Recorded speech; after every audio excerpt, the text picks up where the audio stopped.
Hey, InterVarsity alumni. This is After 4, your podcast for navigating life after graduation. This is both an exciting and potentially tricky transition that you're making, and you might feel a little unsure about the coming weeks and months. We're here to provide you with expert advice, practical skills, and plenty of encouragement as you learn how to keep saying yes to Jesus in your new context. This is After 4, and this podcast is for you, alumni. What's up, alumni? Welcome to After 4, your podcast for navigating life after graduation. I'm your host and guide, John Steele. One of the things we strive to do for you on this podcast is to provide you with quality post-graduation advice from experts in their field. And this series on money, personal finance, and stewardship is no different. For the next few episodes, we're going to be sitting down with one of the leading experts in wealth and mental health. She's a millionaire. She finished saving for retirement in her early 30s, and she's an InterVarsity alumna. Her name is Shang Saavedra, and you can find her on Instagram as Save My Sense. And Shang is going to help us as we continue on this journey of developing a healthy relationship with money while also giving us some really practical tools for our regular financial rhythms. Starting us off, Shang and I discuss how to develop a healthy wealth mindset that is rooted in biblical principles and God-honoring practices. So let's dive in. Here's Shang, and this one's for you, alumni. Shang, welcome to the podcast. Thank you, John. I'm so excited to be here. I am also very excited to have you. My excitement has been growing for our conversation, so I'm glad that it's finally here. Before we dive in too far here, would you just help us get to know you a little bit? Shang, introduce yourself for our audience. Of course. My name is Shang Saavedra. I run the company Save My Sense, and I'm here to change your money lives 1 cent at a time by focusing on your mental health. And to back that up, I'm a millionaire. I finished saving for my retirement when I was 31 years old, and now Wow. I work optionally in Southern California. I don't really have to work, but I love to work. And I live here with my husband and our 2 children in Orange County. Yes, and you and I are going to record several episodes together, and we're in the middle of a series talking about money in general, talking about personal finance, talking about our relationship with money, and we're going to touch on a number of those things. But kicking it off today, can we just start with sort of a meta perspective? I will label you as an expert on this topic, which is why I'm really excited for you to join us for so many conversations. So in your experience, in your opinion, and the things you've done working with others, if you had the ear of a fellow alum, you are an InterVarsity alumna, if you could sit down with another alum who is navigating their first year of life after graduation, what is the big picture perspective that you would want them to have about their relationship with money? Yeah. The world is going to tell you, make more money, spend more money, do everything in your power to gain power and money for the sake of money. And as somebody who is a child of God and who wants to live out that life for God, I'm here to say we're actually God's financial managers. The money that you earn, the career you're going to pursue, the way that you're going to live out your life, that's all going to be given to you from God because it's from His treasure chest.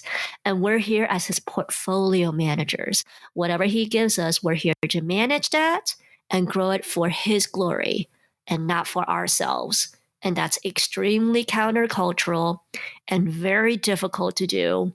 It's a life that I'm trying to do myself. I'm still, not perfect at it. And I know how hard it can be to be that countercultural, but I think it's the most important role we have here on earth. And it feels like we live in a culture that tells us that what you have is yours and you worked hard to get it. What I have is mine and I worked hard to get it. And, we want to lean into more of a Psalm 24 perspective of the earth is the Lord's and everything in Amen. it. And that we, as you said, that we are financial managers of that. Can you just nuance that idea of financial manager just a little bit more for us? Like when I think about a financial manager, maybe I don't have a full perspective. Like, can you just tell me a little bit more about what that means to you? Yeah, absolutely. And the parable that I like the most is when the man gives talents to each of his three servants, and then the three servants go about, and he gets really mad at the servant who buried the money underground and came back with the same amount. Yeah. I think that parable is perfect for illustrating what it means to be God's financial managers. Because a lot of people think, oh, if I'm Christian, if I'm a God follower, I cannot make a lot of money, or I'm not Mm. supposed to be growing my money, or maybe investing is like a bad thing. Maybe we shouldn't be participating in capitalism. And I Mm. say that parable actually says the opposite. It's saying, yes, you should manage money and manage it well. You should invest it. You should grow it for the purpose of God's glory, not for yourself. So, what might this Mm. look like? Well, people are often asking me, well, Shang, what are you going to do with all this money that you've grown over the years? Or why aren't you like, wearing luxury handbags, or where's that big house? Where's that fancy car? I don't have any of these. Yeah. I rent where I currently live. The sedan that we drive, I think, is 16 years old at this point. It's Nice. still running great because it has a fantastic engine. Lexus and Toyota engines last forever, and I don't have fancy bags. And I'm like, yes, it's great to have this wealth, but the goal of me attaining this wealth is such that I can now pursue a life where everything that I do is to serve what God wants me to do. Mm. And my goal to teach people about personal finance isn't to make myself rich, which a lot of personal finance influencers out there, they do this, they sell courses, they're always, appearing on TV and stuff, but it's for them to make money. And I'm like, I'm not here to make myself money. I'm here to help everybody else have a healthy relationship with money, and my wealth, the money that God gave me to grow, gives me that security and platform from which I can now do all of this work, but not make money the end goal for me. Shang, you've already started speaking to a couple of these things, and that's the influence of culture, the voices that we're going to hear from culture. And, now more than ever, because of the comfortable place that I think we find ourselves, certainly compared to most of the world, that many of us find ourselves in a very comfortable place. And I feel like it can be really difficult to distinguish cultural notions from biblical ones. And that's maybe one of the places that gives us a really difficult relationship with money in this day and age, and in this Western world that we live in, that so many of us live in. So what are some of the messages from culture that you have come across, that you are encountering, and that you're sort of like discipling people out of, that feel particularly easy to buy into when it comes to money? The devil is strong, and the devil knows how to market. And some of the most common phrases that we hear that influence us to spend money, I think really come from the devil. Things like, you only live once. First of all, we don't only live once. We live twice because of Jesus Christ's redemption. And so this Yes. YOLO culture of like, well, I only live once. I gotta, do everything and experience everything. I think that's incorrect. Another very cultural, and this particularly applies to women more so than men, but this concept of like, you got to invest in self-care, but then self-care becomes taking lavish vacations, splurging on spa treatments, and dressing really nicely, all in the name of quote unquote self-care, when actually you need to do mental care. You need to work on your soul and on the parts of your life that God's going to examine. But culturally, it's painted, and the devil makes it look like a beautiful package that you deserve this kind of self-care, but actually it gets you into an inordinate amount of debt and money troubles. And that's really what I'm trying to reveal, that a lot of these messages are counterproductive and actually really detrimental to your money journey. Yeah, it's interesting the way that you phrase that. It almost makes it sound just like a different iteration of the original lie that was given in the garden. of like, God's afraid that you're going to be like him. And it's like, well, it said just a few pages before this that they were made in the image of God. So they are like God. And the devil's trying to flip that on its ear and make it sound like he's holding something back from you. And here we are in a financial context that it's easy to believe the lie that you don't have enough, that you have to scrounge and you have to hold with a tight fist the things that you do have and then use that on yourself because this is the only chance you get to do it. When the truth is that our Father, our King, is the owner of everything, that we are heirs, we are his heirs, and that we have eternity with the one who owns everything. The OG gazillionaire is our Father, Yes. and he wants us to inherit that, but not live it out in a way that would make the devil happy. Yes. And it's so easy because it's right here, it's right now to hang on to that of like, I've got to make as much as I can for me because this might be my only chance to get it. And one of the places that it feels particularly easy to buy into that, and I know that you have strong feelings about this particular medium, and that's social media. We are highly influenced by people that just give us these 60-second bits of information that we can start to like map our lives out in the ways that they tell us. So what perspectives should we be adopting as we think about the influence of social media and the way that we think about and engage with money and life plans? I mean, I'm dating myself, but I grew up in an environment where social media did not exist. I still remember a life before that. And Yes, I I think do that's too. why it's easier for me to say that social media is not real life. But if, especially for I think a lot of people listening right now, you probably grew up where social media existed when you were born, and that's where everybody hangs out. So it's very easy to look at your feed and be like, that's how everybody else lives. But like with AI and with filters and with editing, with the way people shoot things, you can make a lot of things seem incredibly beautiful and fancy and nice and appealing when all of that is just a mirage. And I would love for people to say, instead of, you looking up towards a certain person on social media or desiring to have the same lifestyle, ask yourself, how much are they being paid to sell that lifestyle to me?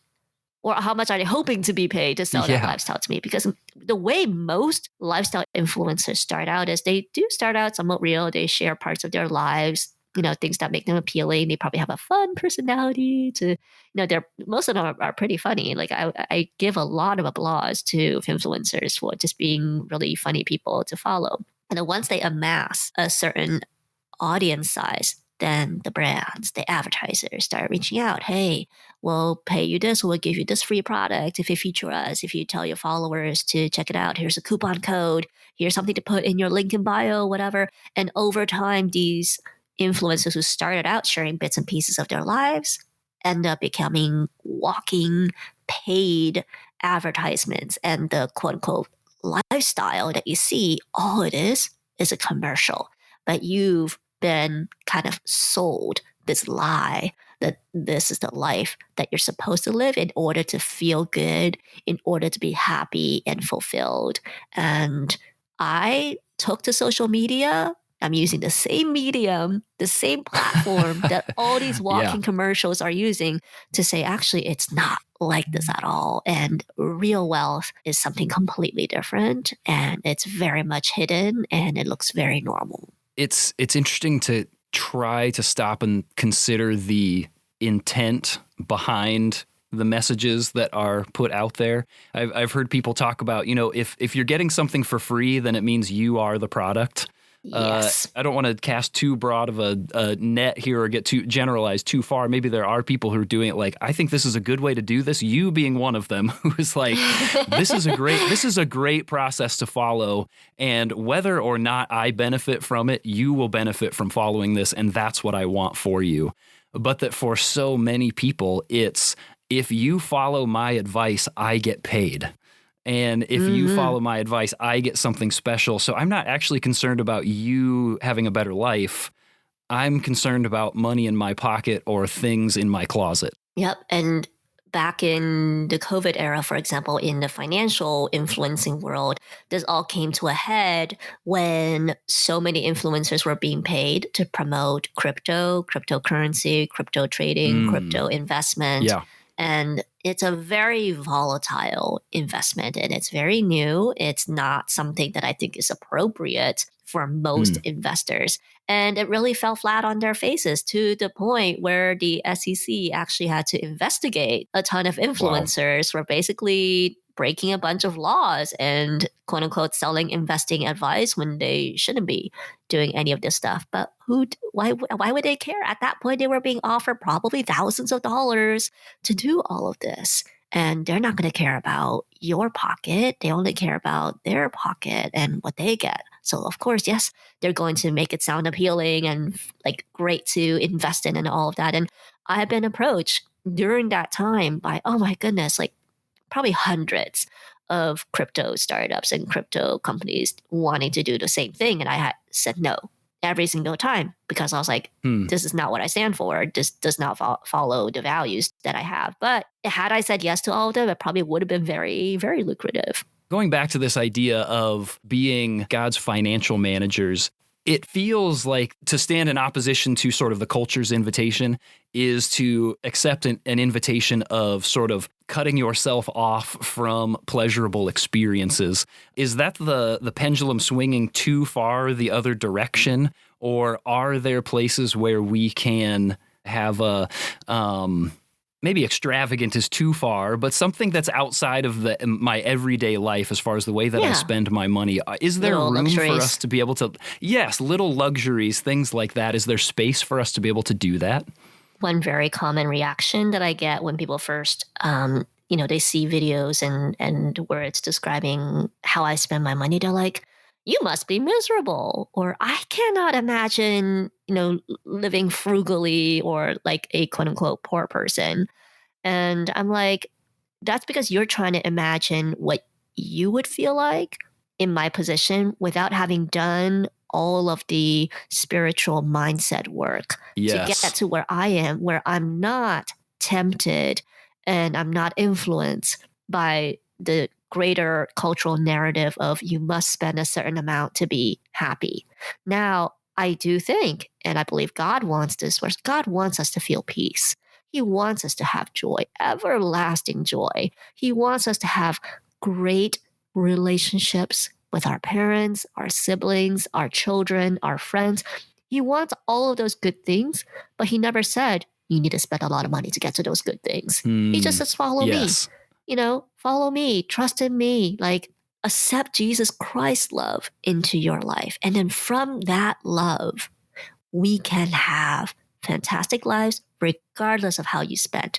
Now, what does that look like in person for me? I lived for 9 years in the heart of Manhattan, one of the most expensive places to live on earth. And many of my friends graduated from the fancy Ivy League schools that I went to. So I'm, many of my friends are earning six figures, multiple six figures, making bank.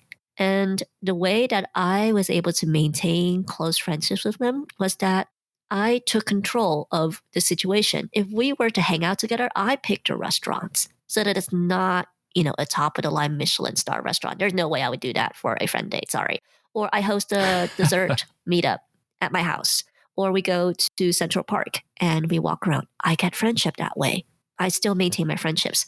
And then if I'm not feeling great or I need a break from work or my husband and I want to travel, we use credit card points, loyalty points to defray a lot of the cost of travel. So yes, we still went to Italy. We went to Amalfi Coast. We've been to Fiji. We've been to Japan. But we paid a lot less than everybody else. Still got the same fantastic experience out of it. And for self-care, for the past year, I've been documenting my fitness journey because I'm like, if you want health, you don't need a lot to be healthy. You need to have a good diet and exercise regularly. I pay $50 a month to go to my local YMCA and I lift weights and I cook most of my own food because I know that actually leads to what we want, which is health. And so to address people who think, oh, Shang, this lifestyle you're promoting is not luxurious or looks really poor or what, I'm like, because you're pursuing you're using the wrong methods to get to the end goal. if you want the everlasting joy, if you want peace, if you want freedom in your life, if you look at what the Bible says, it's not about doing what the world does. It's to actually be very, very different and pursue God's values. And that's where it's going to come out. And it might look luxurious because I happen to be, a little bit, efficient in the way that I can manage my money. And I think that's what Yeah. God would want because I'm being a good, steward of the resources that He gave me to live this fulfilling, Christ-like life, or at least my attempt at doing so. I think that's really helpful for us to know that there's another version of this. And that's what we're talking about. You said that somebody that looks at that and interprets it based on where they are compared to where you have come to because of the internal work that's happened. That's where sort of the mismatch can occur. If somebody's listening and they're like, I want to be able to feel that way, I want to be able to have those kinds of experiences, it sounds like there's something in addition to the way that I manage my finances that needs to happen. There's something internally that needs to happen. Are there some steps that you can look back on or some moments that you can identify and say, here's 2 or 3 things that were really helpful for me on the internal journey that came along with my broader financial journey? Yeah. So I have a book coming out in January 2025 called Wealth is a Mindset. And in the introduction of the book, there's a actually kind of funny vignette where I was still in this journey. And I basically picked a fight with my husband over we were really trying to pull back on our spending to reach a specific financial goal, which Okay. I talk about in the book, and that's kind of how we built our wealth. And I was whining. I was like, this kind of sucks. Like, it was not a pleasant experience during the times when we were super, super frugal. And I was like, I don't want to do this. Why is it me? Woe is me. Yes. And in that moment, with me plopped on our bed, half crying, whining, God really met me in that moment and was like, you gotta trust me, and you really have to examine where is all of this coming from, because it's not the life that God wanted me to live, like all these emotions. So in my book, I actually have this methodology called trigger, action, reward.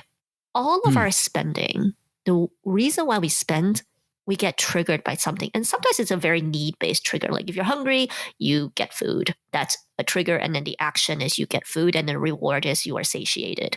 But a lot of our impulsive, non-essential spending, there's an outside trigger that often comes from the devil. That trigger could be an influencer. It could be a feeling of loneliness. It could be a ton of stress from work. Those are all emotional, situational triggers. A breakup is a huge trigger for this. And then typically action is you're trying to meet the psychological need, this hole in your heart that God is supposed to fill, with a worldly action or purchase. So I've seen a lot of people when they're very, very stressed out from work, they order takeout, or they, splurge on a splurgy vacation because they're like, I need to get out of here. And the reward is that you temporarily feel satiated for those feelings. Like you feel a little bit less stressed, or you feel a little bit less lonely. You have something to look forward to, but that's a temporary reward. Trigger, action, reward. Your reward is temporary. Those feelings of loneliness and stress are going to come up again. And then you have to do the same action again to get that same, dopamine hit, essentially. And God is saying, I am better than dopamine if you will change your action to pursue me, right? So the trigger, action, reward in my book, I talk about the next time you feel one of those triggers, the devil's always going to trigger you. Those triggers are never going to go away. Loneliness is never going to go away. Stress is never going to go away. But you're going to change your action to chase an everlasting reward. So for me, my trigger was often loneliness. And my original action was, I'm going to just eat out with my friends. But eating out adds up pretty quickly in New York. My new action was, how can I have the same friendship without spending a lot of money? And that's when the walks around Central Park, the phone calls, this is all before Zoom, now we do Zoom calls, the phone calls, the meeting up with a friend at a work-sponsored event, or doing a coffee instead of a meal. When I started changing my action, I realized I still got pretty much to the same reward, companionship, but I wasn't spending as much money. And then the more I did it, the more I realized, oh my goodness, like friendship doesn't require a lot of money to maintain. Yeah. And that's when I broke my original psychological, emotionally driven spending cycle. And that's what led to me spending a lot less money over time and still having a fulfilling life. And my book is secular in that it's not a overtly Christian book, but that entire trigger, action, reward comes from the Bible, where God so many times through so many events says, look to me, seek me, and you will get all of these things that you desire, but don't try to do it through the world. Yes, that we are in pursuit of something infinite, this God who has made himself fully available to us. And oftentimes we get sidetracked on the finite, trying to use that to get us where we're wanting to go. Mm-hmm. It is amazing how so many of these things, so much of the internal work that is needed in our lives, the pursuit is not like some new rocket science, that it is the same things that we have been studying like since we were students with InterVarsity, for many of us even before that, of like, we have a built-in need for our creator and for being near our creator and for recognizing our wholeness and our completeness there, that if we have nothing else, we are complete right there. And God is generous and he gives us more than that. But that we are complete in him, and seeking that completeness in him is what sort of takes the luster off of all of these other things that can't even compare or compete with him. And it also closes the loopholes and the, cracks that the devil tries to, go through to get to you, to get to your heart, right? Because the devil's always wrestling God for our souls. And the more that we ground ourselves in this God-oriented lifestyle, the harder it is for us to fall prey to the devil's whispers. That is so good.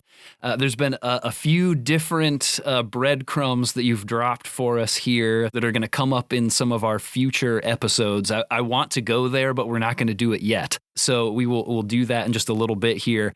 I'm very grateful for our conversation today to just sort of stay at this, more so this 10,000 foot view, and for us to do some heart examination, and then we're going to do some deeper dives in upcoming episodes. So I'm excited for you to come back and join me. Can you tell us just one more time when it is that your book releases and what the title is, where people can find it? Yeah. The book's title is Wealth is a Mindset. It releases January 2025, and you'll be able to find it on Amazon, Barnes & Noble, Bookshop. You can also visit my social media platform, Save My Cents, cents as in cents and dollars, all one word, on Instagram. And I usually have a link on my bio where you can find the pre-order links as well. Perfect.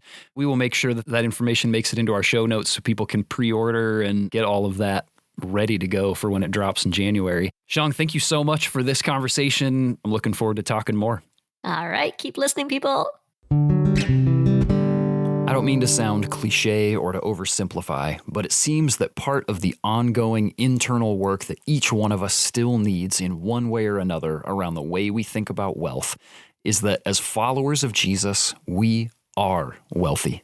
No matter what's in your wallet, your bank account, or your 401k, we are exorbitantly wealthy, and our future, far beyond the one we so often worry about in this life, is secure. And we can be filled with abundant hope, joy, and confidence because of that. And aren't those the exact words that we use when we talk about why we want a job that pays well, or why we want to make sure that our retirement is fully funded and our investments are appropriately diversified? We want a happy, secure life, and we don't want to have to worry about the future. The great news is that we don't. In Jesus, we are wealthy. We are secure. And I am so grateful that Shang is here to help us continue to develop our mindset around what that means. Now, we stayed at kind of a 10,000 foot view for this episode, but come back next time to get really practical. Shang's going to share her top 3 best practices for what you should be doing today with that first paycheck you're making after graduation. Don't miss it because you're going to get some extremely useful wisdom that will help set you up well for your financial future. And consider sharing this with some other alumni you know who are wanting the same thing. Until then, thanks for tuning in, and I will see you in the after, alumni. Hey, thanks so much for joining us today, alumni. If there was anything that you learned, really enjoyed, or that encouraged you from today's episode, would you send us a DM or tag us in a story? We'd love to hear about it. You can find us at After4Pod on Instagram and Facebook. And if you haven't already, take just a second to unlock your phone and subscribe to the podcast. If your platform lets you, leave us a rating and a review.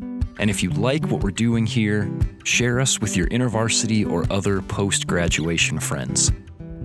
Thanks again for listening, and I will see you in the after, alumni.